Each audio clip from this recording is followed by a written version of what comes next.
At the rate we are going, corruption will never be resolved. In February this year, a poll was conducted by PwC, and Kenya was rated the third most corrupt country in the world.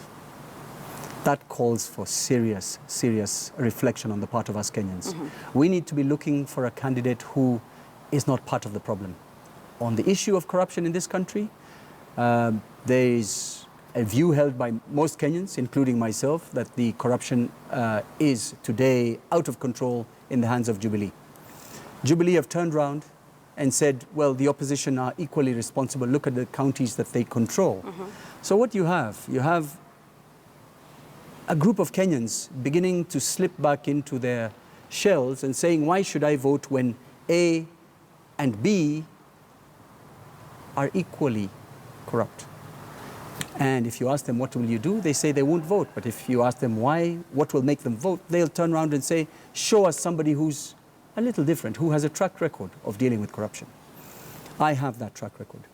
On the doctors' strike, to me, it's a non-issue in the sense that it should be solved. It must be solved. How can it be solved? The doctors have a collective bargaining agreement. It provides that they will earn in a certain way.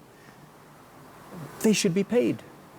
Now, President Uhuru Kenyatta says there's limits to that. The country is broke, cannot afford the 300% pay increase in the CBA. Let's look at what Mr. Uhuru Kenyatta has been doing in the last few weeks as he's gone around campaigning all over the country. Launching projects, roads, multi-billion shilling projects. What's important, a road or the people of the country? These are your professionals. They look after our lives. How many are there in this country? Such a small number. I would, if I was the president, prioritize for the humans that form Kenya, not the roads and the bridges that form Kenya. So it's a question of priorities. I also understand that the professional categories, you know, the lawyers and the doctors and other professionals are normally paid more or less the same amounts. The doctors have fallen behind. They just need to be brought up. Somebody should be talking to them on a serious basis. Forcing them to starve into submission will not solve the problems. I could ask you, Yvonne, would you be treated by an unhappy doctor if you were very unwell? Of course you wouldn't. The one person who must be satisfied from, you know, what he takes home or she takes home is a doctor.